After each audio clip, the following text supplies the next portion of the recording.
Good morning everyone, welcome back to the channel. আশা করছি তোমরা যে যেখান থেকে আমার এই ভিডিওটা দেখছো তারা প্রত্যেকে খুব ভালো আছো, সুস্থ আছো, আনন্দে আছো, আর আমিও বেশ ভালো আছি। আজকের দিনটা হচ্ছে শনিবার দিন, 13ই জানুয়ারি। তো সকাল এখন ওই ঘড়িতে ওই 7টা মতোই বেজেছে। সকাল সকালই ভিডিওটা স্টার্ট করে দিলাম তোমাদের সাথে নিয়ে। তো দেখতে থাকো তোমরা, আশা করছি তোমাদের খুব ভালো লাগবে। তো গতকাল দিন শুক্রবার দিন 12ই জানুয়ারি আর কি কোনো ভিডিও আমি করিনি, কারণ ওই দিনকে বাড়িতে ছিলাম না, একটু বাড়ি গেছিলাম, মানে বাবা মার কাছে গেছিলাম, যেহেতু শুক্রবার ছুটি ছিল, তিনজনে মিলেই গেছিলাম। তাই কোনো ভিডিও আর ওই দিনটাতে শ্যুট করিনি। তো সেই জন্য আজকে শনিবার সকাল সকাল ভিডিও শুরু করে দিলাম আর কি। আর চা শেষ হয়ে গেছিলো, তো চাটা তো ঢেলে নিলাম, চা বসিয়ে দিয়েছি, আর এদিকে আলু ভাজাটাও করে নিচ্ছি, মানে আলু ভাজাটা করে বলতে পারো তারপর চা খেতে যাব।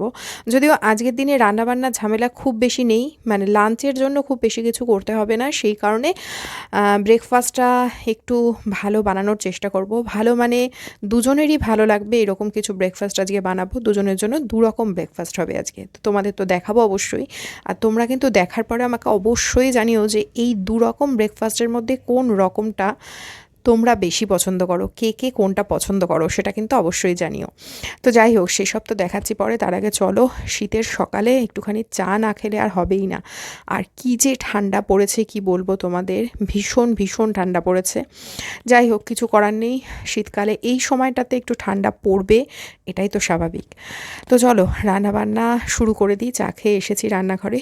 প্রথমে করব ওই আলু চচ্চড়ি, মানে লুচি বা রুটির সাথে খাওয়ার জন্য যে নর্মাল আলু চচ্চড়ি হয়, 5 ফোড়ন লঙ্কা কেটে আলুটা একটু ভাজা ভাজা করে, মানে নতুন আলু দিয়ে একটু পাতলা পাতলা করে আলু চচ্চড়ি করব, তার জন্য সেটা করে নিচ্ছি আর কি। ওই 5 ফোড়ন লঙ্কা দিয়ে তারপর একটু হলুদ নুন দিয়ে আলুটা ভেজে একটু জল অ্যাড করে দিলাম, ব্যাস আলুটা সেদ্ধ হয়ে গেলেই হয়ে যাবে, নামিয়ে নেব। আর ঝাল আমি খুব বেশি দিইনি, কারণ এটা স্পেশালি টুবলুর জন্যই হচ্ছে আর কি। তো সেই জন্য ঝাল দিইনি, নইলে কিন্তু এই তরকারিটা একটু ঝাল ঝাল খেতে বেশ ভালো লাগে। আর এখানে ওই দুপুরের জন্য পাশাপাশি করে নিচ্ছি হচ্ছে ডালের সাথে ভাজা করব আর কি, তার জন্য করব ফুলকপি আর আলু ভাজা। তো তার জন্য সেটাও পাশাপাশি করে নিচ্ছি, ওদিকে আলু চচ্চড়িটা হতে হতে। আর মাছের ঝোল না করা আছে, তো সে কারণে মাছ কিছু করতে হবে না। ডালও করা আছে, তো ডালের সাথে শুধু এই ভাজাটা করলেই লাঞ্চের প্রিপারেশন হয়ে যাবে বলা যেতে পারে। আর মাছের ঝোল তো বললাম তোমাদের আছে, আর রাতের জন্য বানাতে হবে কিছু। তো ভাবলাম আজকে রান্নাটা অনেকটাই হালকা, তাই ব্রেকফাস্টে একটুখানি ওদের পছন্দের জিনিস বানানো যাক।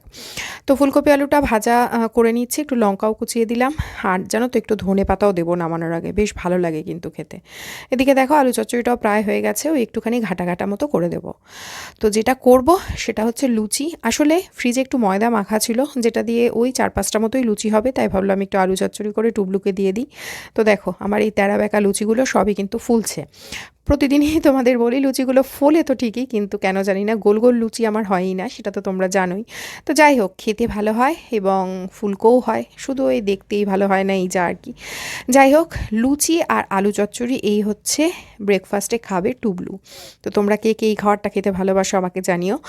এটা খেতে টুবলু তো ভীষণ ভালোবাসে, মানে কতখানি যে ভালোবাসে সেটা তোমরা যারা আমার সাথে থাকো, আমার ভিডিও দেখো, তারা তো জানোই। তো চলো এরপরে দেখাবো তোমাদের দ্বিতীয় যে ব্রেকফাস্টটা, মানে যেটা আমি আজকে অনির্বাণকে দেবো।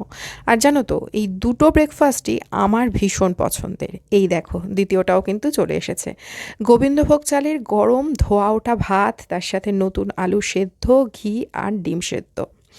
তো এই দুটোর মধ্যে এবার তোমরাই বলো কোনটা কোনটা তোমরা খেতে ভালোবাসো, কোনটা বেশি খেতে ভালোবাসো আর কি। আমি তো এই দুটোই খেতে ভালোবাসি, ভীষণ ভালোবাসি যাকে বলে আর কি। তো যাই হোক, এই ছিল আজকের ব্রেকফাস্ট। যেহেতু শনিবার, অনির্বাণ এসে লাঞ্চ করে, তো সেই জন্য ব্রেকফাস্টটা একটু ভারী করে যেতে হয়, কারণ ওর আসতে ওই 2:30 মতো বেজে যায়। তো আমি আজকে ব্রেকফাস্টে নিয়েছি হচ্ছে ওই গোবিন্দভোগ চালেরই ভাত, অল্প একটুখানি। দেখো লুচি আমি সকালবেলা একদমই খেতে চাই না, আমার অসুবিধা হয়, সেই কারণে অল্প একটু ভাত খেয়ে নিলাম। আর এই দিকে দেখো সকাল থেকে কিন্তু এটাই সহ্য করতে হচ্ছে আজকের দিনে, কারণ আমাদের বাড়ির পাশের যেই রাস্তাটা, এই রাস্তাটা তৈরি হচ্ছে। তো যে কারণে যা হয়, একদিন তোমাদের দেখিয়েছিলাম না যে রাস্তাটা ঝাড় দিয়ে গেল, হয়তো তৈরি হওয়ার কথা। তো গতকাল শুক্রবার দিনও সকাল সকাল ঝাড় দিয়ে প্রচুর ধুলো উড়িয়ে দিয়ে গেছিলো। তো ভেবেছিলাম গতকাল তো আমরা থাকবো থাকবো না, রাস্তাটা হয়ে গেলে ভালোই হয়, কিন্তু জানি না কেন গতকাল হয়নি। আজকের দিনে এই শনিবার দিন রাস্তাটা তৈরি হচ্ছে। বুঝতেই পারছো সমস্ত দরজা জানলা বন্ধ করে ঘরে থাকতে হচ্ছে। যাই হোক, আর এখানে চলে এসেছি রাতের রান্না করতে হবে, তোমাদের বললাম রাত্রের রান্নাটা করতে। ওই নতুন আলু দিয়ে মটরশুঁটি দিয়ে নিরামিষ করে একটু বাঁধাকপির তরকারি করব, তাহলে রাত্রিবেলা রুটি দিয়ে এটা বেশ ভালো মতোই খাওয়া হয়ে যাবে। তো সেটাই করে নিচ্ছি, ওই আদা জিরে লঙ্কা দিয়ে টমেটো দিয়ে বেশ ভালো লাগে। শীতকালে সত্যি কত রকম সবজিই পাওয়া যায়। রুটির সাথে কী তরকারি করব ভাবতে গেলে অনেক অপশান মাথায় আসে, যেটা অন্যান্য কালে কিন্তু একদমই হয় না। তো যাই হোক, চলো এখন ঝটপট বাঁধাকপির তরকারিটা করে নিই। বাঁধাকপির তরকারি আগে একদিন চিংড়ি মাছ দিয়ে করেছিলাম, তোমাদের সাথে সেটা শেয়ারও করেছিলাম। ওটাও খেতে ভীষণ ভালো লাগে। তাছাড়া শিম দিয়ে বেগুন দিয়ে আলু দিয়ে একটা চচ্চড়ি মতো করি, সেটাও কিন্তু বেশ ভালো লাগে। তো দেখো বাঁধাকপি হয়ে গেছে, বাঁধাকপি ঢাকা চাপা দিয়ে এদিকে আমি করে নিয়েছিলাম অনেক কাজ। তারপরে বাঁধাকপিটাও দেখছি হয়ে গেছে, নামিয়ে নিয়েছি। আর এই সময়টা অনেকটা সময় পরে বেজে গেছে, প্রায় ওই 11:30 মতো আর কি। শনি রবিবার যেহেতু টুবলু স্কুল ছুটি থাকে, ঘুম থেকেও ওঠে অনেকটা দেরিতে। আর যেহেতু প্রচণ্ড ঠান্ডা, সেহেতু উঠতে আরও দেরি হয়ে যাচ্ছে, তাই পড়তে বসতেও দেরি হয়ে যায় অনেকটা। আর সবে সবে স্কুল শুরু হয়েছে, ক্লাস শুরু হয়েছে, তো ওদের বাংলায় একটা বনফুলের গল্প এবার পরীক্ষায় থাকবে আর কি, তো সেই জন্য সেটা একটু পড়াতে বসেছিলাম। আর ওকে পড়াতে গিয়ে প্রত্যেকটা বিষয়ের ক্ষেত্রেই দেখেছি অনেক কিছু নতুন নতুন জানতে পারি। তো আজকে যেটা জানলাম, বনফুলের ছোট গল্প আমার ভীষণ প্রিয়, কিন্তু আজকে যেটা জানলাম সেটা হচ্ছে বনফুলের আত্মজীবনীমূলক যে গ্রন্থ, সেটার নাম হচ্ছে পশ্চাৎপট। যেটা পড়ার ইচ্ছা হলো আমার খুব, জেনে, তো অবশ্যই সেটা পড়বো আর কি। তো যাই হোক, এখন ওকে একটুখানি পড়াশোনাটা করিয়ে নিচ্ছি। তার আগে ও বসে সায়েন্স ম্যাথ ওগুলো করে নিয়েছে, একটুখানি বাংলা পড়িয়ে তারপরে তো স্নান পুজো এই সমস্ত কাজ আছেই পরপর।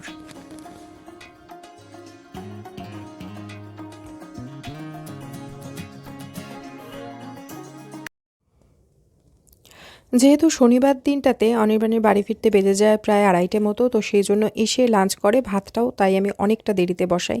তো এই সময় আমার স্নান হয়ে গেছে, তাই ভাতটা বসিয়ে দিলাম।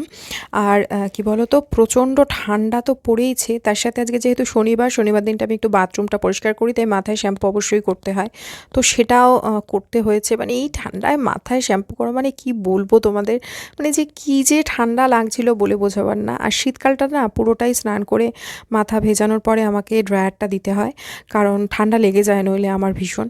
তো শ্যাম্পু করেছি, সেক্ষেত্রে তো ড্রায়ার দিয়ে চুলটা শুকাতেই হবে, তো সেটাই করে নিচ্ছি। আর এই ড্রায়ার দিয়ে দিয়েই না চুলের আরও অবস্থা খারাপ হয়ে যাচ্ছে, যার জন্য শীতকালটাতে আমার প্রচুর চুল ওঠে, কিন্তু কিছু করারও নেই, ভিজে মাথায় থাকলেই সর্দি কাশি হয়ে যাওয়ার সম্ভাবনা। তাই জন্য চুলটা আগে ভালো মতো শুকিয়ে নিচ্ছি, তারপরে পুজো করব আর কি। তো ততক্ষণে তারপরে ভাতটাও হয়ে যাবে।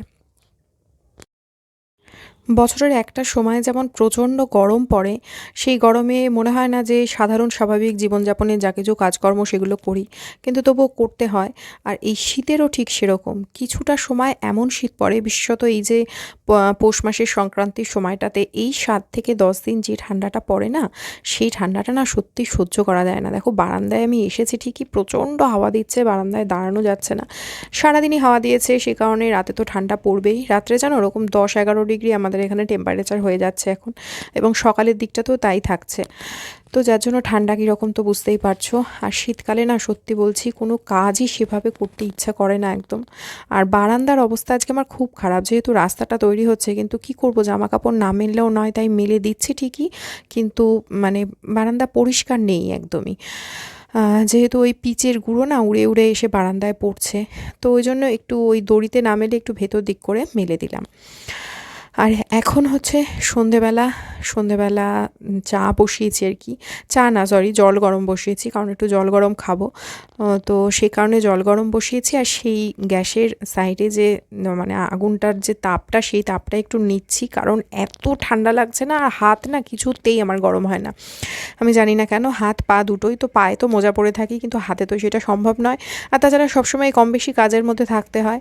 তো যাই হোক, সেজন্য জল গরম বসিয়ে একটুখানি ওই তাপটা নিচ্ছি। দিচ্ছি আর কি। আর জল গরম করে রেখে দিতে হবে ফ্লাক্সে, কারণ ঠান্ডা জল একদম খাওয়া যাচ্ছে না, এতটাই ঠান্ডা জল।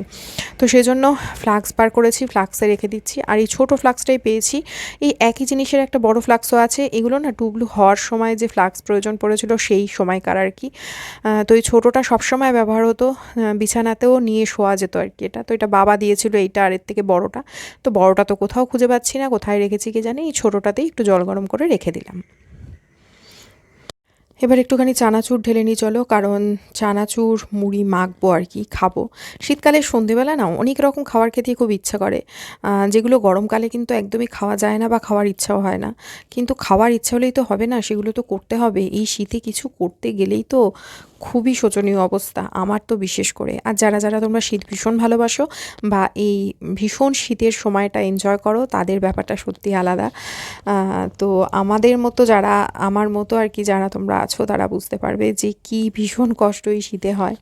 তো যাই হোক, চলো এখানে কি করেছি বলো তো। পেঁয়াজ কুচিয়ে নিয়েছি, ধনেপাতা কুচিয়ে নিয়েছি, আর যে ভেলপুরি চাটনিটা দিই মুড়িতে, সেই চাটনিটা দিয়ে দিলাম। আর মুড়ি জানো তো ছিল না, তো অনির্বাণ গেল, গিয়ে আবার মুড়ি নিয়ে এলো। আসলে মুড়ি খেতে ইচ্ছা করছিল সন্ধেবেলা, আর তাছাড়া মুড়ি না খেলে আবার কিছু একটা বানাতে হতো, সেটাও অসুবিধা।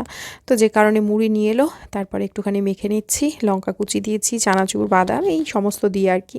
আর শশা কুচি তো ওরা খায় না, সেজন্য আমি আমার শশা কুচিটা আলাদা করে নিয়ে নেব। তো সন্ধে পেরিয়ে এখন রাত্রি হয়ে গেছে, রাত্রি ঘড়িতে বেজেছে দেখো 9টা। তো আমরা একটুখানি বেরিয়েছিলাম, মানে দরকার ছিল একটু টুকটাক কিছু জিনিসপত্র কেনার ছিল, আর তার সাথে টুকরো দুটো বইও কেনার দরকার ছিল। তো সেই জন্য বেরোনো হয়েছিল। আর আজকের দিনেই বেরোতে হলো। প্রত্যেকবারই এই দিনটাতে আমরা বেরিয়ে পড়ি, বেরিয়ে খুব অসুবিধায় পড়ে যাই। আজকে আসলে কল্যাণীতে বঙ্গ সংস্কৃতি মেলা চলছিল, তো সেই মেলার লাস্ট দিন হচ্ছে আগামীকাল রবিবার, কিন্তু আজকে হচ্ছে ফসিলস আসবে। প্রত্যেক বছরই আসে, আর যে দিনটা আসে সেদিন ওই সেন্ট্রাল পার্ক চত্বরটাতেই আর কি অসম্ভব ভিড় হয়, যেটা কিনা আজকের দিনও হয়েছিল। তো যাই হোক, যেতে যেহেতু হবে গেছিলাম, কাজকর্ম মিটিয়ে চলে এসেছি। অনেকটা সময় লেগে গেল, প্রচণ্ড ভিড়, প্রচণ্ড, মানে যা হয় আর কি প্রত্যেক বছর এই দিনটাতে। আর মানে সাউন্ড এখান থেকেও আর কি আসছে, মানে শুরু হওয়ার আগের সাউন্ড। শুরু হয়তো হবে 9:30 10টা এই সময়। যাই হোক, চলো কাজবাজ মিটিয়ে চলে এসেছি, যে কারণে এখন তোমাদের সামনে এলাম একটুখানি কথা বলার জন্য। দেখাবো একটা জিনিস তোমাদের। আসলে দুটো জিনিস অর্ডার করেছিলাম, কিনেছি, মানে ফাইনালি বলতে পারো এটা আমার জন্মদিনের গিফট, যেটা আজকের দিনে এসে উপস্থিত হয়েছে। তো তোমাদের সাথে তো শেয়ার করতেই হবে, তাই তোমাদের দেখাবো বলে এখানে রেখেছি, ভাবলাম দেখিয়ে নিই। তো চলো আগে ক্যামেরাটা সেট করে নিই, তারপর দেখা। যা ঠান্ডা পড়েছে কি বলবো, কালকে থেকেই পড়েছে, আজকেও প্রচণ্ড ঠান্ডা। তো যেহেতু বাইরে বেরিয়েছিলাম, জ্যাকেট ট্যাকেট ছাড়া তো যাওয়ার মতোই পরিস্থিতি ছিল না। তো যাই হোক, যেটা বলার, জন্মদিনের জন্য না, যেহেতু আমার নভেম্বর মাসে বিবাহবার্ষিকী থাকে, তারপর ডিসেম্বর মাসে জন্মদিন, তোমাদের সাথে শেয়ার করেছি সেগুলো। তো সেই জন্য জন্মদিনে কেনার জন্য বাবা টাকা দিয়েছিল, আবার বিবাহবার্ষিকীতে কেনার জন্য দিয়েছিল, আবার অনির্বাণও আমাকে টাকা দিয়ে দিয়েছে, বলেছে তোমার যেটা ইচ্ছে সেটা কিনে নিও। তো যাই হোক, সব কিছু একসাথে করে আর কি, যেটা কিনি সাধারণত আমি সেটাই আমি কিনেছি। তোমরা এতদিন যারা আমার ভিডিও দেখছো তারা জেনেই গেছো যে রান্নাঘরের জিনিস কিনতে আমি ভীষণ ভালোবাসি, তো সেটাই কিনেছি। অনেক দিন থেকে একটা জিনিস কেনার প্রয়োজন এবং ইচ্ছা দুটোই ছিল, তো সেটাই কিনেছি। আর 3টে জিনিস কিনেছি, তার মধ্যে একটা না আসেনি এখনো, যখন আসবে তোমাদের সাথে শেয়ার করে দেবো।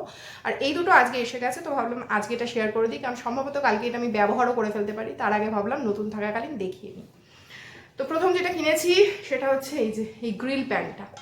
এই গ্রিল প্যানের একটা আমার ভীষণ শখ ছিল, অনেক কিছু বানানো যায় এটাতে, তো সেই জন্যেই আরও ইচ্ছা ছিল। এটা স্যান্ডউইচ বলো, তারপর গ্রিল চিকেন মেনলি যেটা বানানোর জন্য আমি কিনেছি। আর ননস্টিক যেহেতু একদম লেস অয়েলে হবে, এটাও একটা ব্যাপার, তো সেই জন্য এইটা একটা কিনেছি। আর এটার সাথে আরেকটা যেটা কিনেছি সেটাও দেখাচ্ছি।